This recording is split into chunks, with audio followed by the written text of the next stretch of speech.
Welcome to a top 10 video. Now look, this top 10 video is my top 10 of all time. Look, I'm host, this is Board Game Bangers. Come and join me while we check out these amazing games.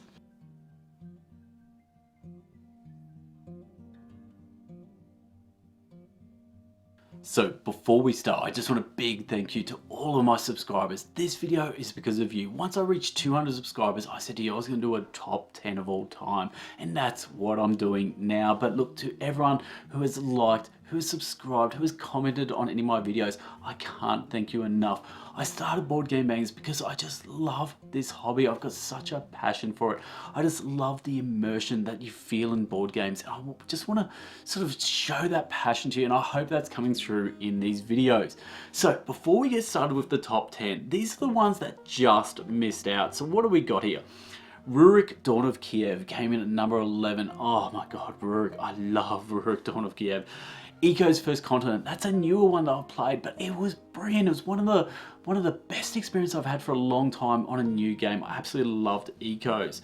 Clinic is a heavier game. It's by Eldervale, and you're running a medical clinic, a doctor's surgery, and it's just so good. If you're into heavy games, go check out Clinic. What else we got? Cascadia. Cascadia coming in at number 14, and Cascadia, I love the Beth Sobel artwork there, and I love just the simple mechanics, pulling a chip, pulling a tile, placing them down. I love the animals. I love any animal game, and that game is just gorgeous.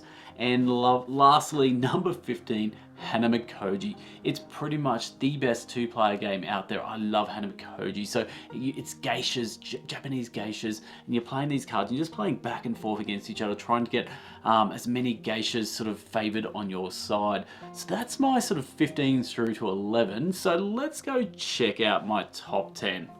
Number 10, we are researchers, we are bird watchers, we are bird nerds, and bird nerds unite because we have Wingspan.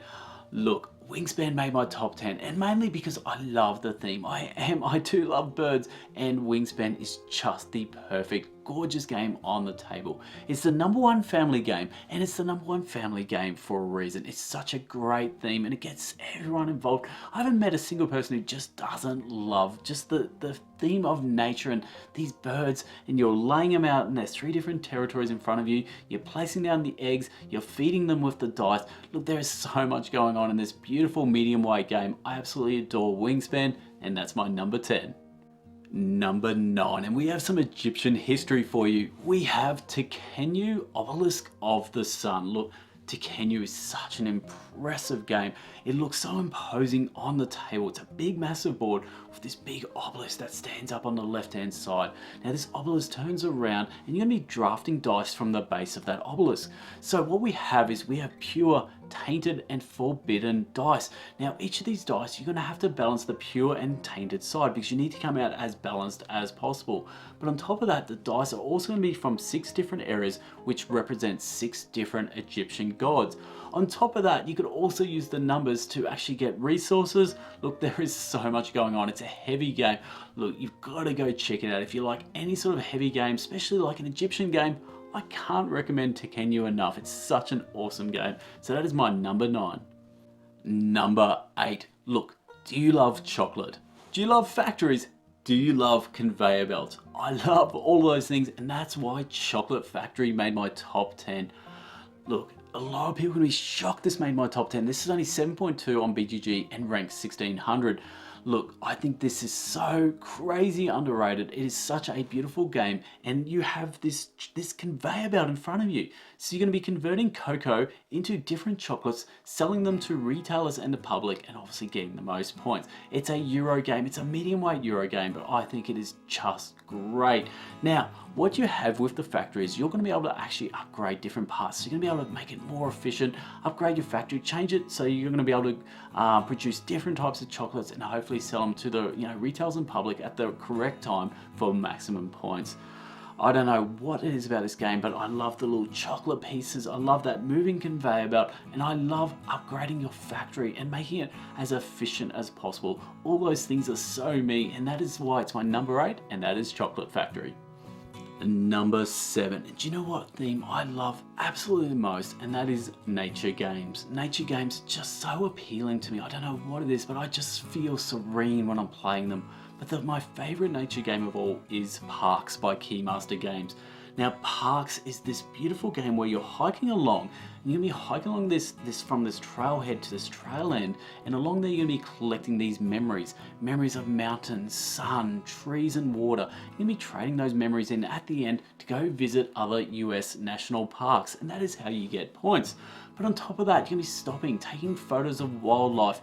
You're gonna be collecting these gear cards, and these gear cards are gonna be helping you, along your journey. So what it is, it's a Tekhenu mechanism. So you're gonna be traveling along, and you're gonna be stopping in each one of these places, basically, and the last person at the trail is gonna be the next person to move along. And as you go along, you're gonna stop, you're gonna collect whatever resource that is, whatever memory that is, and then basically you're gonna be trading those in at the end by those national parks. Look, it is some gorgeous artwork, some absolutely brilliant artwork, brilliant mechanisms, such a great family game. I love Parks, and that is my number 7. Number 6, and we are going full Matt Damon here because we are going on Mars with Vital Lacerda on Mars. Look, what can I say about this game? It just looks great. Eno Tool artwork, and again, looks so imposing, so striking on the table. Now, On Mars is heavy. Don't get me wrong, if you've never played a Vital Lacerda game, look, expect lots of rules to wrap your head around. But once you do, it's not too bad. Now, anyone who hasn't played a Vital game, please do yourself a favor and experience at least one of these games. They're just incredible. So on Mars, we are 2037 and we are colonizing Mars. Now, you're gonna have two different sides of the board. You're gonna have the orbit side and you're gonna have the actual planetary side. So we're gonna be shuttling along between the orbit and to the planet and back and forth. And that's gonna be sort of how the game's gonna work. Now, sort of on the orbit side, there's a whole bunch of different things you're gonna be able to do. You're gonna be able to collect blueprints, and the blueprints are gonna help you to build different things on the planet. Look, there's a whole bunch of things. You're gonna be collecting some resources, things like that over that side. But once you get to the planet, that's where I reckon the fun begins. Now, on there, you're gonna be using your bot to build up different things. So, like oxygen generators, greenhouses, you're gonna be putting down mining camps, like a whole bunch of things going on, like water generators, all these different things that you're gonna be building. Plus, on top of that, you've also got your rover, and your rover is going to be going around the planet exploring as well. You're going to be hiring scientists.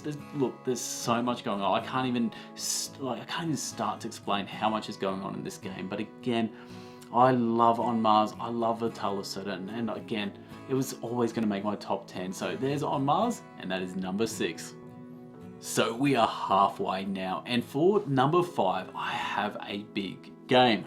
And when I say big, I mean pretty damn jumbo big, and also jumbo heavy. I have for you Container, and specifically the 10th anniversary jumbo edition.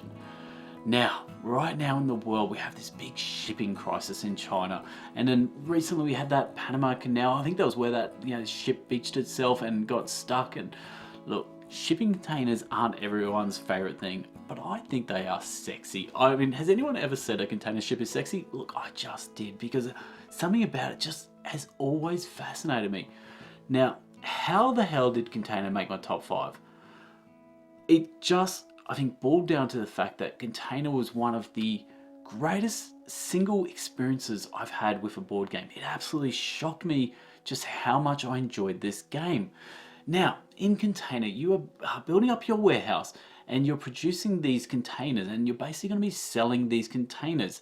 Now, it's going to be a bidding game. You're going to be shipping these out to these islands, and you're going to be bidding on these different color containers. And each person is going to have different sort of rankings on what they want. So I think it's something like 5 different color containers. And you might have like the purple container might be the most expensive for you, and so you're trying to bid on that, and everyone's sort of bidding on it for different reasons. It's just such an interesting, fascinating mechanic where everyone's bidding on these containers, but no one else knows what those containers are actually worth to each person. So do you want to bid higher so someone else doesn't get it, or do you want to bid higher because you really need it? Then all of a sudden someone else can see that you really want it, so they're going to bid higher so you don't get it.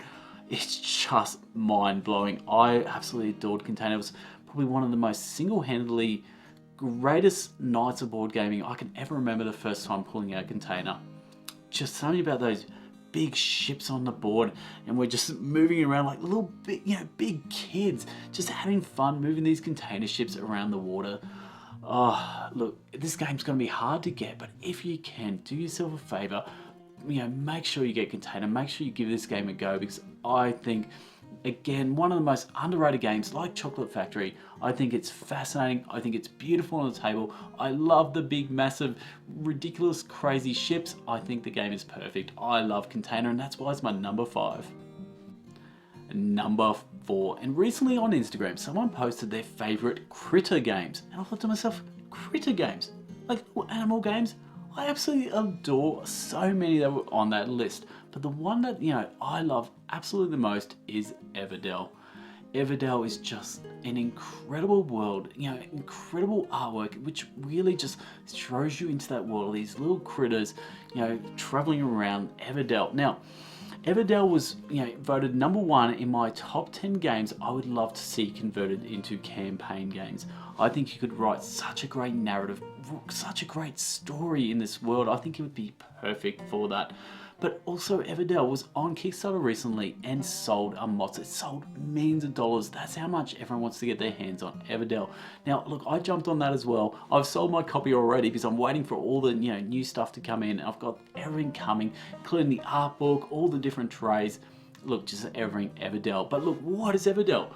Everdell is this tableau builder worker placement game. So you're going to be building up this tableau of 15 cards in front of you, and you're also going to be having these worker placement spots. And these worker placement spots, you're going to be collecting resources, these squishy little beautiful little resources there.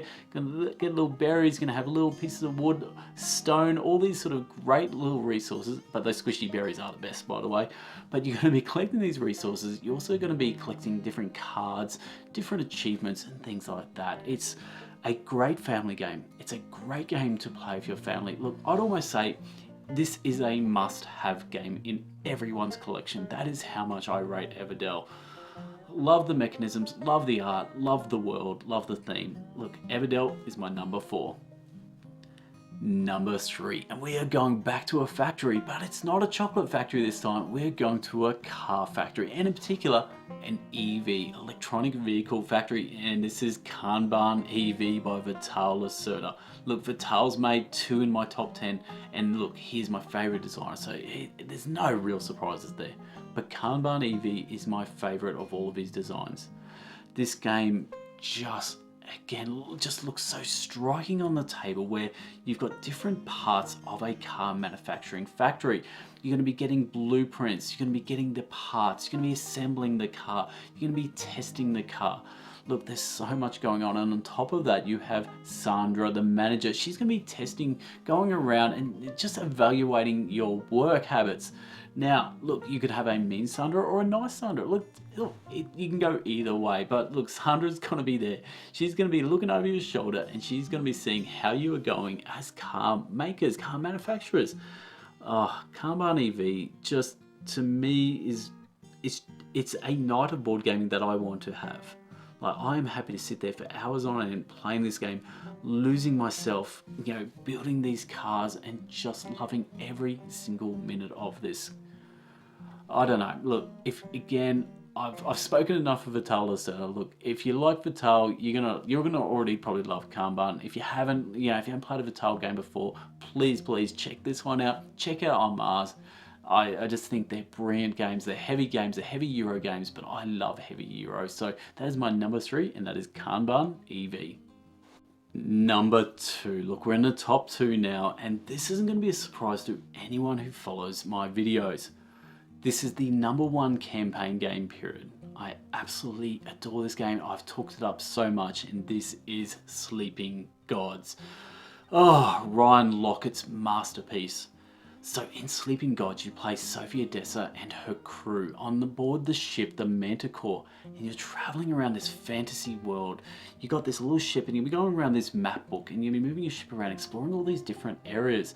You'll be fighting these beasts and just, exploring a world that I love. I love it, love it, love it. I lose myself in this world. I love the writing. I love the story. I think it's such a great game. Unfortunately, like, it was so close to making my number one, but you know, look, Sleeping Gods is just great. Now, there's also the new Sleeping Gods Distant Skies, which is currently on Game Found. So look, check that out. If you haven't got Sleeping Gods, you know, make sure you try and like check out Distant Skies, because that might be just the perfect game for you. But anyway, that is my number two, my favorite campaign game of all, and one of the games that I talk up the most. That is Sleeping Gods. So here we are, finally number one. The game that rules above all other games in my eyes is Dwellings of Eldervale. Luke Laurie's masterpiece. Oh, it is such a great game.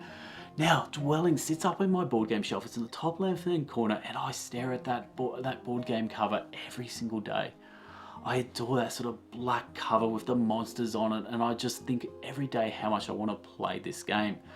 Now, in this game, it's a lost sort of fantasy world where you're playing an asymmetric faction. Now, in these factions, you're all going to have these wizards, dragons, and soldiers, and they're going to be your workers. It's a worker placement game. Now, where you're placing them is on these hexes. This Eldervale is made up of all these hexes, and that's the world you're going to be exploring around. You're going to be placing your workers out there, but it's also going to be area control as well. On top of that, you're also going to be battling monsters. Look, you're going to be collecting resources. You're going to be trading in those resources to buy cards. You're going to have a tableau going on. There are so many mechanisms going on, and it just looks incredible on the table. Oh, Dwellings of Eldervale. Look, it was a tough one between this and Sleeping Gods, but I just absolutely adore Dwellings. So, look, that's my top 10. Let me know in the comments below, what do you think of my top 10? Look, are any of these games in your top 10 of all time? I think every single one of these games are just brilliant in their own different way. There's going to be family games, there's going to be heavier games, but at the end of the day, it's pretty much Euro games are what drives me, what I'm passionate about. So these are pretty much all Euro games. They're all different, like tableau buildings, worker placement, pick up and deliver, all these different mechanisms we know and love, but these are my top 10 of all time. So look, I've really loved bringing you this list. Out of all the board game banger videos I've done, this is my favorite. I've just absolutely like gushing over these games. So look, that's it from me. Again, leave a comment if you did enjoy this list. If you did enjoy listening to me, please like, and I would love a subscription. The reason I did this video was because I got over 200 subscribers. Let's keep going, let's keep them going. Love as many subscribers as possible, of course. So anyway, that's it from me. I'm Hogs, this is Board Game Bangers. Till next time, laters.